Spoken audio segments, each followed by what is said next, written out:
En el año 1474, los pasillos del Alcázar de Segovia resonaban con susurros de conspiración y traición. La reina Isabel de Castilla, conocida por su determinación férrea y su visión de un reino unificado, se encontraba en una de las decisiones más cruciales de su reinado. Las velas parpadeaban en su cámara privada mientras examinaba un pergamino que había llegado esa misma madrugada, sellado con cera negra y marcado con un símbolo que no había visto en años. El documento revelaba la existencia de una alianza secreta entre nobles portugueses y algunos miembros descontentos de la nobleza castellana, liderada por el Marqués de Villena. Su objetivo era claro: destituir a Isabel y colocar en el trono a Juana la Beltraneja, cuestionando la legitimidad de la sucesión que había llevado a Isabel al poder tras la muerte de su hermano Enrique IV. Beatriz de Bobadilla, su dama de compañía más fiel y confidente, observaba preocupada cómo la reina apretaba los puños mientras leía. «Majestad, ¿qué contenía ese mensaje que os causa tal turbación?», preguntó con voz suave, acercándose con cautela. Isabel levantó la mirada, sus ojos verdes brillando con una mezcla de ira y determinación. «Beatriz, hemos subestimado la persistencia de nuestros enemigos.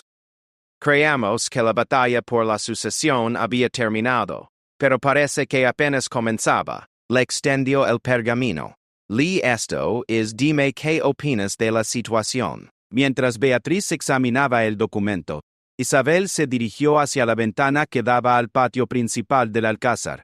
El amanecer comenzaba a teñir el cielo de tonos rosados y dorados, pero su mente estaba lejos de admirar la belleza del momento. Pensaba en Fernando, su esposo, quien se encontraba en Aragón atendiendo asuntos de su propio reino.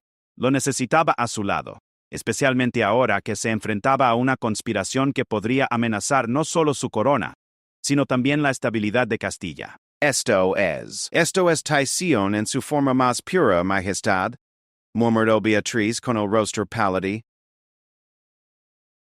«El Marqués de Villena ha conseguido aliados poderosos. Según este documentary, incluso han logrado el apoyo de mercenarios extranjeros, y prometen oro a cualquier noble que se una a su causa».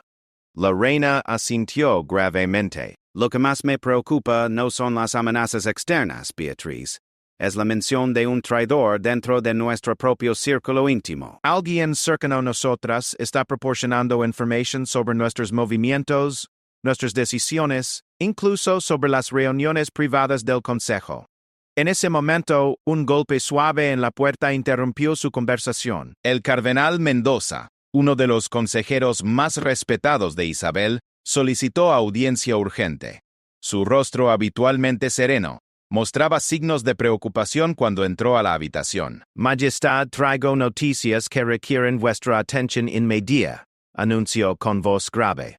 «Esta mañana nuestros espías en la frontera con Portugal reportaron movimientos militares inusuales. Tropas portuguesas se están concentrando cerca de Ciudad Rodrigo, y hemos interceptado mensajes que confirman la llegada de emisarios franceses a la corte de Alfonso V». Isabel intercambió una mirada significativa con Beatriz. Las piezas del rompecabezas comenzaban a encajar. La conspiración no era solo interna. Tenía ramificaciones internacionales que podrían sumergir a Castilla en una guerra devastadora. «Cardinal», dijo Isabel, su voz tomando el tono autoritario que había aprendido a usar cuando las circunstancias lo requerían. «Convocad al consejo para esta tarde. Pero antes, necesito que enviéis emisarios discretos a nuestros aliados más confiables, el duque de Alba, el conde de Benavente, y especialmente a mi esposo Fernando. Debe saber lo que está ocurriendo». Mientras el cardenal Mendoza se retiraba para cumplir las órdenes reales, Isabel se volvió hacia Beatriz con una expresión que combinaba determinación y vulnerabilidad. Mi querida amiga, los próximos días serán cruciales. Si esta conspiracy tiene éxito, no solo perderá la corona, sino que Castilla podría fragmentarse nuevamente en los pequeños reinos que tanto costó unificar. Beatriz se acercó y tomó las manos de la reina entre las suyas. «Majestad, habéis enfrentado desafíos imposibles antes y habéis triunfado. Recordad cuando tuvisteis que luchar por vuestro derecho al trono, contra los partidarios de vuestra sobrina. Vuestra determinación y sabiduría os llevaron a la victoria entonces, y lo harán ahora también. La reina sonrió por primera vez en Totally Essentially and Totally Associated. Tienes razón, Beatriz. Pero esta vez será diferente. Esta vez, no podemos confiar en batallas abiertas o negociaciones políticas convencionales. Necesitamos ser más astutos que nuestros enemigos, anticiparnos a sus movimientos y descubrir quién es el traidor entre nosotros antes de que sea demasiado tarde. Durante las siguientes horas, el alcázar se transformó en un hervidero de actividad. Mensajeros partían hacia diferentes direcciones, llevando órdenes selladas y mensajes cifrados. Los guardias reales aumentaron su vigilancia y se implementaron nuevos protocolos de seguridad que restringían el acceso a las áreas más sensibles del palacio. Isabel pasó el resto del día reuniéndose con sus consejeros más leales, analizando cada detalle de la información que habían recibido y desarrollando estrategias para contrarrestar la amenaza. Sin embargo, en el fondo de su mente persistía una inquietud constante. ¿Quién entre las personas en las que confiaba podría estar traicionándola? Cuando llegó la noche, la reina se encontró nuevamente en sus aposentos privados, pero esta vez no había convocado a una reunión secreta con 3 personas en las que confiaba completamente: Beatriz de Bobadilla, el cardenal Mendoza y Gonzalo Fernández de Córdoba, el joven capitán que se había distinguido en las campañas militares recientes. Mis leales amigos, comenzó Isabel, su voz baja pero firme. Enfrentamos una crisis que podría determinar el futuro de nuestro reino. He decidió que debemos actuar con la máxima discreción y efectividad. Gonzalo, necesito que organices una red de espías que pueda infiltrarse en los círculos de nuestros enemigos. Cardenal, vos debéis mantener contacto con nuestros aliados en otras cortes europeas y asegurar que comprenden las implicaciones de esta conspiración. Se volvió hacia Beatriz con una expresión particularmente seria. Y vos, mi querida Beatriz, tendréis la tarea más delicada. Debéis ayudarme a identificar al traidor dentro de nuestro propio círculo.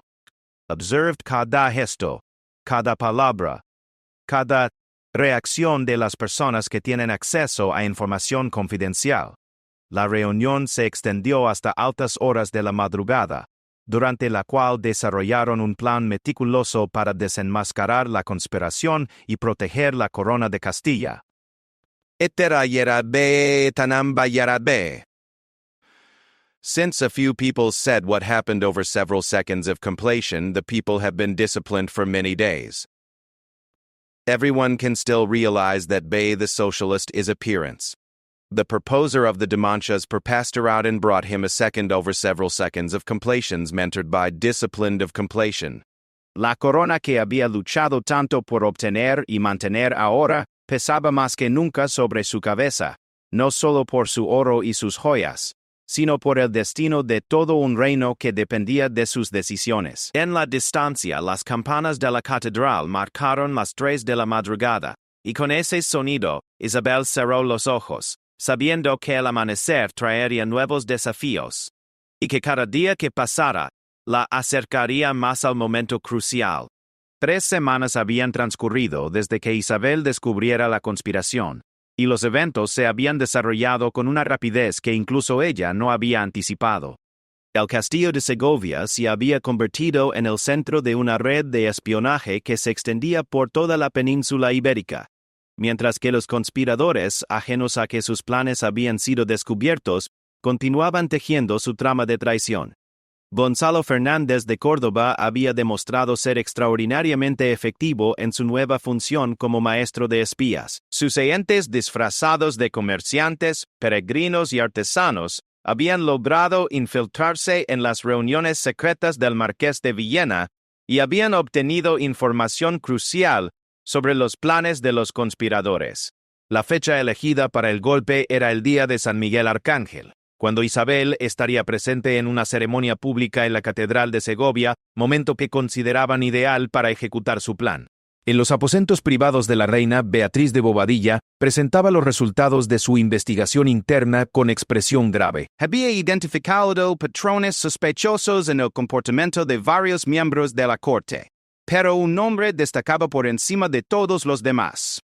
Don Álvaro de Zúñiga, el conde de Plasencia, quien había sido uno de los consejeros más cercanos al difunto rey Enrique IV, y que había jurado lealtad a Isabel tras su ascensión al trono. Majestad, las evidencias son irrefutables, explicaba Beatriz mientras extendía sobre la mesa varios documentos que había logrado obtener secretamente. Don Álvaro ha estado manteniendo correspondencia regular con agentes portugueses.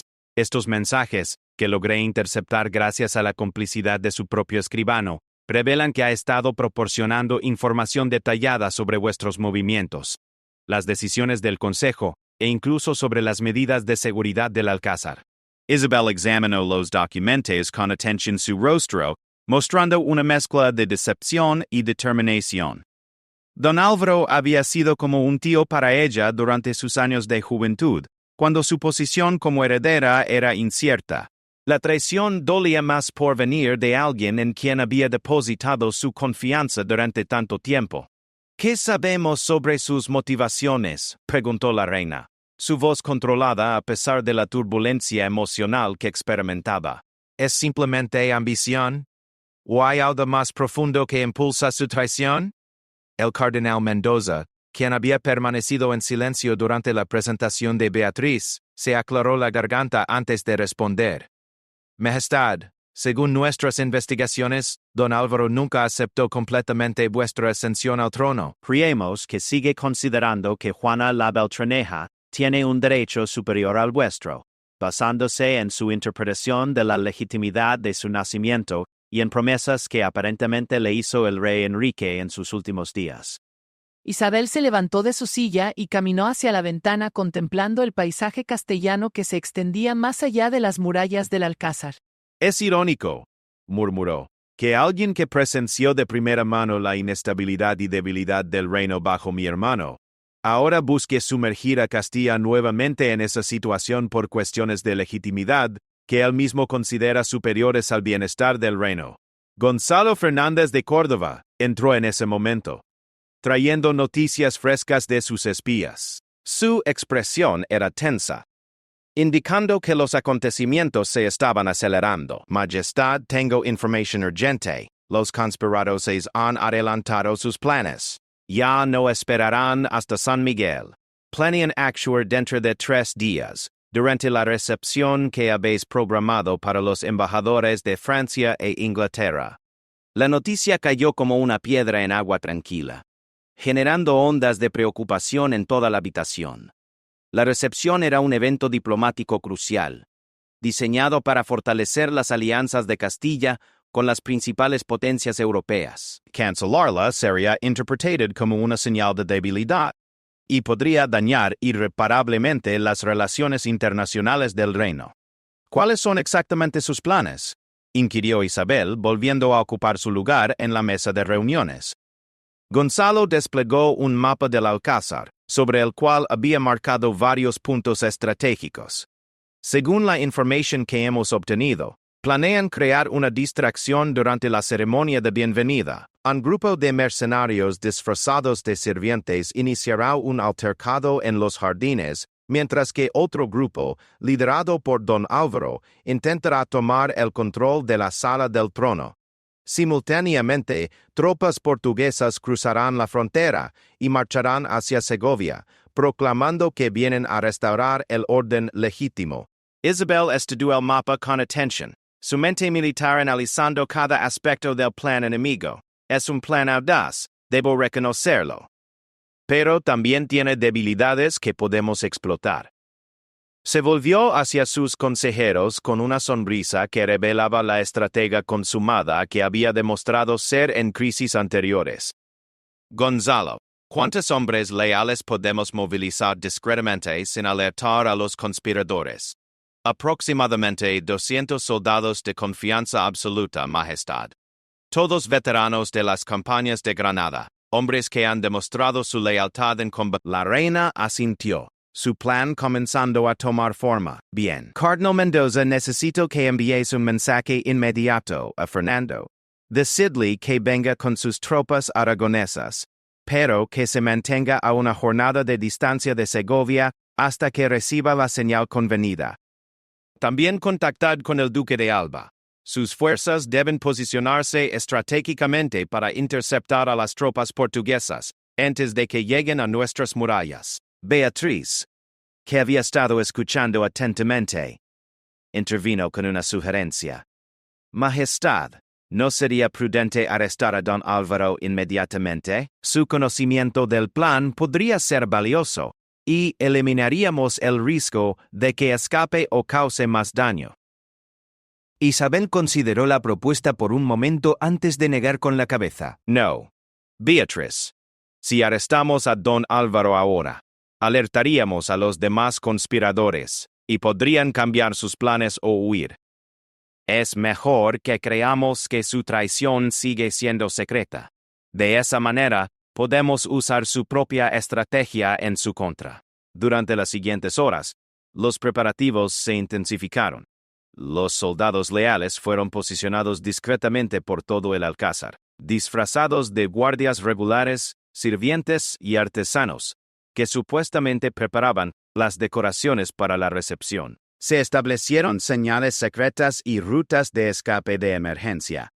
Cada detalle fue planificado meticulosamente, transformando lo que los conspiradores creían que sería su momento de triunfo en una trampa cuidadosamente diseñada. La noche antes de la recepción, Isabel se encontró nuevamente en sus aposentos privados, pero esta vez no era la mujer preocupada de semanas atrás. Era una reina que había tomado control total de la situación, que había convertido la amenaza en una oportunidad para fortalecer su reino y demostrar a sus enemigos, tanto internos como externos, que subestimar a Isabel de Castilla era un error que se pagaba caro. Don Álvaro, ajeno a que sus movimientos estaban siendo vigilados constantemente, realizó esa noche su última reunión preparatoria con los líderes de la conspiración. Los espías de Gonzalo registraron cada palabra, cada plan, cada detalle de lo que creían que sería el golpe final contra el reinado de Isabel. Mientras tanto, en el silencio de la madrugada, mensajeros montados partían hacia diferentes puntos del reino, llevando órdenes que coordinarían una respuesta que los conspiradores nunca vieron venir. De Aragón ya cabalgaba hacia Castilla con sus mejores tropas. De Aragón is in the form the D.A. Aldos of Soundtracks BNC 44. They are supposed to do what they say to the papers. De Aragón, los preparativos para el evento diplomático continuaron como si nada hubiera cambiado. Pero bajo la superficie, las fuerzas de la lealtad y la traición se preparaban para un enfrentamiento que determinaría no solo el destino de una conspiración, sino el futuro mismo del reino de Castilla. El día de la recepción diplomática amaneció con un cielo despejado que parecía burlarse de la tormenta que se avecinaba. Los jardines del Alcázar de Segovia habían sido transformados en un escenario digno de las más importantes cortes europeas, con tapices de seda colgando entre los árboles, mesas cubiertas de manjares exquisitos, y músicos afinando sus instrumentos para la ceremonia de bienvenida. Isabel, vestida con un magnífico traje de terciopelo azul bordado en oro que destacaba su autoridad real, recibía a los embajadores en el gran salón del trono. El embajador francés, Monsieur de Comines y Sir Edward Woodville, representante de la corona inglesa, habían llegado con sus respectivas comitivas, ajenos completamente a la trama que se desarrollaba a su alrededor. Para ellos era simplemente otra recepción diplomática en una corte española que buscaba fortalecer sus alianzas internacionales. Mientras intercambiaba cortesías diplomáticas y discutía acuerdos comerciales, Isabel mantenía constante contacto visual con Gonzalo Fernández de Córdoba, quien había tomado posición estratégica cerca de las columnas principales del salón. Beatriz de Bobadilla, elegantemente vestida y aparentemente dedicada a supervisar el servicio. En realidad coordinaba discretamente las posiciones de los soldados leales que se habían mezclado entre los sirvientes. Don Álvaro de Zúñiga se encontraba en su posición habitual, como uno de los principales consejeros, participando en las conversaciones diplomáticas, con la naturalidad de alguien que había servido en la corte durante décadas. Su comportamiento era impecable, y solo alguien que conociera sus verdaderas intenciones podría detectar la tensión que se reflejaba ocasionalmente en sus gestos cuando creía que nadie lo observaba. La primera parte de la recepción transcurrió según el protocolo establecido. Los embajadores presentaron las cartas credenciales de sus respectivos monarcas, se intercambiaron regalos diplomáticos, y se discutieron preliminares de tratados comerciales que beneficiarían a todas las partes involucradas. Isabel demostró su habilidad diplomática, hablando fluentemente en francés con Monsieur de Comines y mostrando su conocimiento de los asuntos internacionales europeos. Aproximadamente 2 horas después del inicio de la recepción, cuando los invitados se dirigían hacia los jardines para la ceremonia de bienvenida oficial, comenzaron a manifestarse los primeros signos de la conspiración. Un grupo de hombres vestidos como sirvientes se posicionó estratégicamente cerca de la fuente central del jardín, mientras que otros se dispersaron entre los invitados, aparentemente atendiendo las necesidades de la recepción.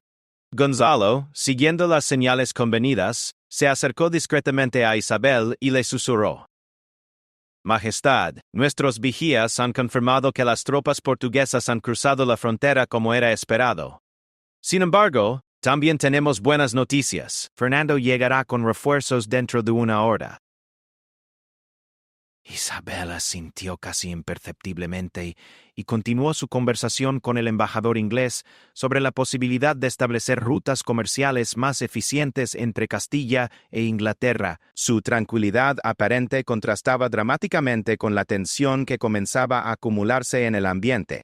El momento crítico llegó cuando los invitados se reunieron alrededor de la fuente central para el brindis ceremonial que marcaría el establecimiento formal de las nuevas alianzas diplomáticas.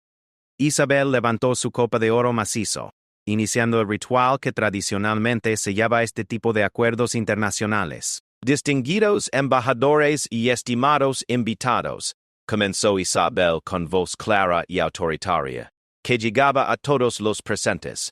Hoy celebramos no solo el fortalecimiento de nuestras alianzas internacionales, sino también la demostración de que Castilla permanece fuerte y unida bajo una corona legítima, cuando don Álvaro dio la señal convenida a sus conspiradores. Los hombres disfrazados de sirvientes comenzaron a moverse hacia sus posiciones de ataque, mientras que el propio don Álvaro se dirigía hacia el centro del grupo de invitados, aparentemente para participar en el brindis, pero en realidad para ejecutar la fase más audaz de su plan. Sin embargo, lo que ocurrió a continuación no fue lo que los conspiradores habían planificado. Cuando don Álvaro se acercó a Isabel con intención de proclamar la ilegitimidad de su reinado y exigir su abdicación, se encontró súbitamente rodeado por soldados leales que habían emergido de sus posiciones de camuflaje con precisión militar. Don Álvaro de Zúñiga, declaró Isabel con voz que resonó por todo el jardín, quedáis arrestado por alta traición contra la corona de Castilla. Vuestros crímenes incluyen conspiración con potencias extranjeras, espionaje y planificación de un golpe de Estado contra el reino legítimamente constituido. La conmoción entre los invitados fue inmediata.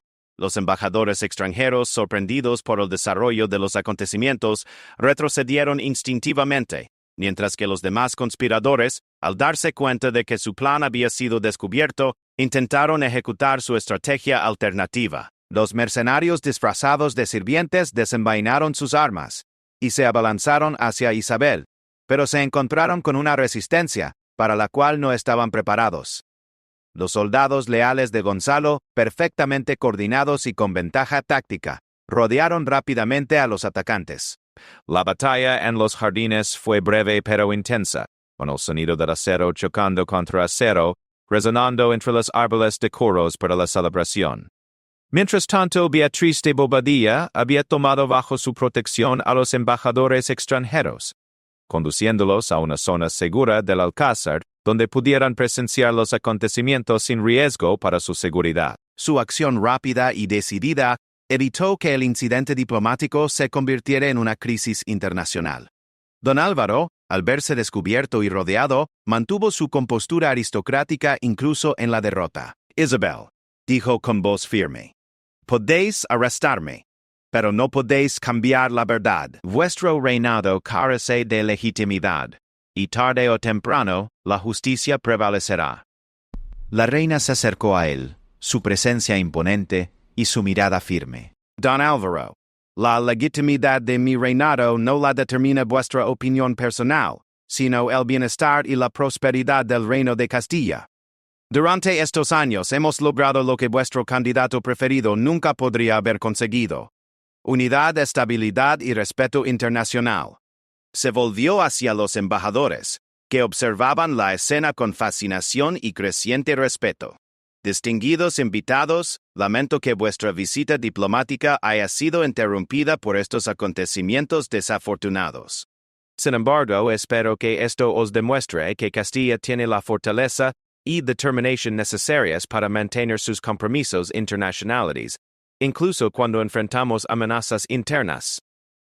El embajador francés, Monsieur de Comines, se adelantó con expresión de admiración genuina. Majestad, lo que hemos presenciado hoy no es una interrupción desafortunada, sino una demostración impresionante de liderazgo y preparación. Francia se siente honrada de establecer alianzas con un reino que demuestra tal fortaleza y sabiduría. Sir Edward Woodville asintió en acuerdo. La corona inglesa comparte esa opinión, Majestad. Lo que hemos visto hoy refuerza nuestra confianza en la estabilidad y confiabilidad de Castilla como aliado. Mientras los últimos conspiradores eran conducidos bajo custodia y se restauraba el orden en los jardines, un mensajero llegó con noticias del exterior. Las tropas portuguesas habían sido efectivamente interceptadas y derrotadas por las fuerzas del Duque de Alba, y Fernando de Aragón se acercaba al Alcázar con refuerzos que ya no serían necesarios, pero que servirían para demostrar la unidad entre los reinos de Castilla y Aragón. La recepción diplomática, lejos de ser arruinada por la conspiración, se había transformado en una demostración de poder que fortalecería inmensamente la posición internacional de Isabel. Los tratados que se firmaron esa misma tarde fueron más favorables de lo que originalmente había esperado, ya que los embajadores habían quedado impresionados por la competencia y preparación que habían presenciado. Cuando finalmente cayó la noche sobre el Alcázar de Segovia, Isabel se encontró en sus aposentos privados, reflexionando sobre los eventos del día. La conspiración había sido neutralizada, los traidores estaban bajo custodia y las alianzas internacionales se habían fortalecido. Sin embargo, sabía que esta victoria, por importante que fuera, era solo el comienzo de los desafíos que enfrentaría como reina de un reino en proceso de transformación hacia la grandeza. 6 meses habían transcurrido desde la frustrada conspiración del Marqués de Villena y don Álvaro de Zúñiga, y el reino de Castilla había experimentado una transformación notable. La demostración de fuerza y sabiduría que Isabel había mostrado durante la crisis no solo había consolidado su posición como reina legítima, sino que había inaugurado una nueva era de estabilidad y prosperidad que comenzaba a extenderse por todo el territorio castellano. En el gran salón del trono del Alcázar de Segovia, Isabel presidía una reunión del Consejo Real que habría sido impensable apenas un año antes. Representantes de todas las principales ciudades del reino, nobles que anteriormente habían sido tibios en su lealtad, y delegados de las órdenes religiosas más influyentes, se habían reunido para participar en la planificación de lo que sería conocido como las reformas de Segovia. Un conjunto integral de políticas que transformarían la administración del reino. Fernando de Aragón, quien había permanecido en Castilla después de los eventos de la conspiración, ocupaba el asiento junto a su esposa, simbolizando la unidad entre ambos reinos. Su presencia continua había fortalecido significativamente la posición de Isabel, y había enviado un mensaje claro a cualquier enemigo potencial. Atacar a Castilla. El cardenal Mendoza presentaba el primer punto de la agenda, la reorganización del sistema judicial del reino. Majestad, las experiencias recientes han demostrado la necesidad de establecer un sistema de justicia más eficiente y menos susceptible a la corrupción. Proponemos la creación de tribunales regionales con jueces nombrados directamente por la corona, reduciendo la influencia de los señores locales en la administración de justicia. La propuesta generó un debate intenso entre los miembros del Consejo. Algunos nobles expresaron preocupaciones sobre la reducción de sus privilegios tradicionales, mientras que los representantes de las ciudades apoyaron entusiásticamente medidas que prometerían mayor estabilidad legal para el comercio y la industria. Isabel escuchó atentamente todas las posiciones antes de intervenir. Entiendo las preocupaciones de nuestros nobles sobre los cambios en el sistema tradicional. Sin embargo, debemos recordar que nuestro objetivo principal es el bienestar del reino en su conjunto. Un sistema de justicia más eficiente beneficiará a todos, incluyendo a la nobleza, al proporcionar mayor estabilidad y previsibilidad.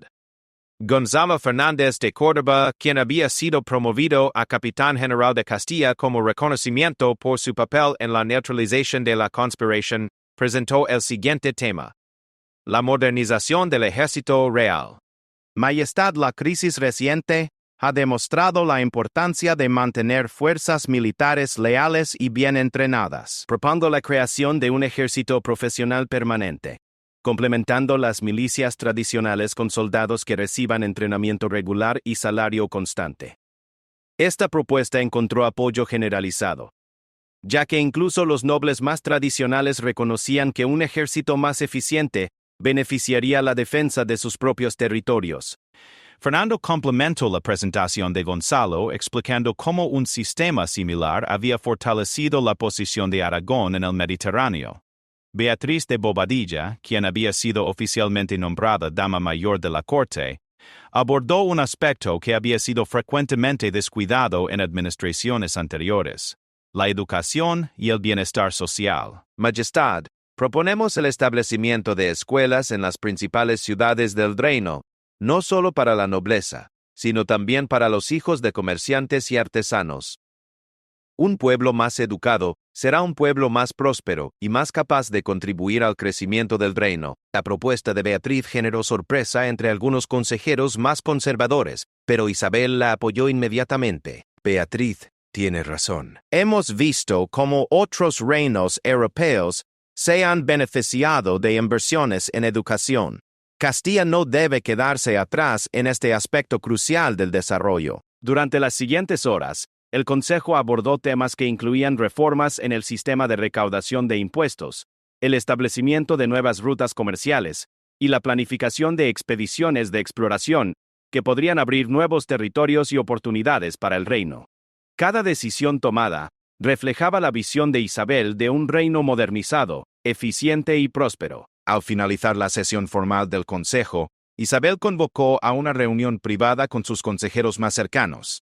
En la intimidad de sus aposentos privados, alejados del protocolo oficial, podían discutir aspectos más delicados de la situación del reino. Mis queridos amigos, comenzó Isabel, hemos logrado mucho en estos meses, pero no podemos permitirnos la complacencia.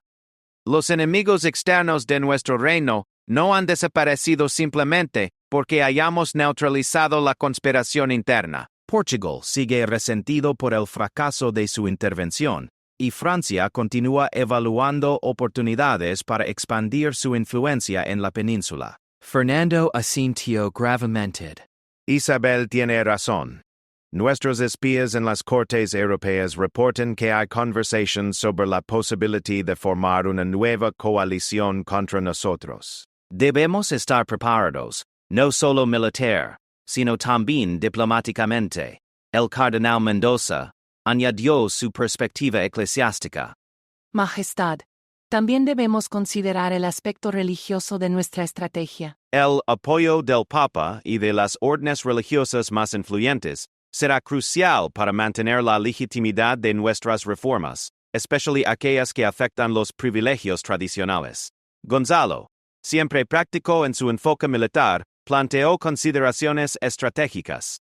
Si vamos a enfrentar amenazas externas, necesitamos asegurar la lealtad absoluta de nuestras fronteras. Propongo establecer un sistema de fortalezas estratégicas y guarniciones permanentes en los puntos más vulnerables. Isabel reflexionó sobre todas estas consideraciones antes de responder. Estamos en una encrucijada histórica. Las decisiones que tomemos en los próximos años determinarán no solo nuestro éxito como monarcas, sino el destino de Castilla durante generaciones. Debemos ser ambiciosos en nuestra visión, pero prudentes en nuestra ejecución. Se levantó y caminó hacia la ventana que daba al paisaje castellano, iluminado por la luna llena. He estado considerando un proyecto que podría transformar no solo nuestro reino, sino nuestra posición en el mundo. Las expediciones de exploración que discutimos en el Consejo no deberían limitarse a territorios conocidos. Hay navegantes que proponen rutas hacia tierras completamente nuevas, oportunidades que podrían proporcionar riquezas y poder más allá de nuestra imaginación actual. Beatriz se acercó, intrigada por la dirección que tomaban los pensamientos de la reina. ¿Os referís a las propuestas de ese navegante genovés Cristóbal Colón? He escuchado que ha estado buscando patrocinio para una expedición hacia el oeste. Isabel sonrió, una expresión que combinaba ambición y determinación. Exactamente, Beatriz. Si sus teorías son correctas, existe una ruta occidental hacia las riquezas de Castilla. Castilla podría establecer una ventaja comercial que ninguna otra potencia europea podría igualar. Fernando expresó cautela diplomática. Es una propuesta intrigante, pero también costosa y arriesgada. Deberíamos evaluar cuidadosamente tanto los costos como los beneficios potenciales. El cardenal Mendoza añadió consideraciones religiosas. Además de las ventajas comerciales y políticas, tales expediciones podrían abrir oportunidades para extender la fe cristiana a nuevas tierras y pueblos. Durante el resto de la noche, el grupo de consejeros más íntimos de Isabel discutió los detalles de lo que podría convertirse en la empresa más ambiciosa jamás emprendida por la corona castellana. Las reformas internas habían establecido la base de estabilidad necesaria. Las alianzas internacionales proporcionaban seguridad diplomática, y ahora se presentaba la oportunidad de proyectar el poder de Castilla más allá de las fronteras europeas. Cuando finalmente se separaron en las primeras horas de la madrugada, cada uno llevaba consigo la responsabilidad de desarrollar aspectos específicos de la nueva visión para el reino. Isabel, mientras se preparaba para descansar, no podía evitar sentir una mezcla de satisfacción por los logros conseguidos y emoción por los desafíos que se avecinaban. La conspiración que había amenazado con destruir su reino se había convertido paradójicamente en el catalizador de su transformación hacia la grandeza. Los enemigos que habían buscado debilitarla habían terminado fortaleciendo su determinación y clarificando su visión del destino de Castilla. Mientras las primeras luces del amanecer comenzaban a filtrarse por las ventanas del alcázar, Isabel cerró los ojos sabiendo que cuando despertara comenzaría otro día en la construcción de lo que sería recordado como uno de los períodos más gloriosos en la historia de España. La corona de Castilla, forjada en las crisis y templada en la determinación, brillaba ahora con una luz que se extendería eventualmente mucho más allá de las fronteras de la península ibérica, alcanzando tierras que aún no habían sido imaginadas por la mente europea. El secreto de la corona ya no era su vulnerabilidad ante las conspiraciones, sino su capacidad de transformar cada desafío en una oportunidad de crecimiento y cada amenaza en una demostración de la fortaleza que yacía en el corazón del reino de Castilla.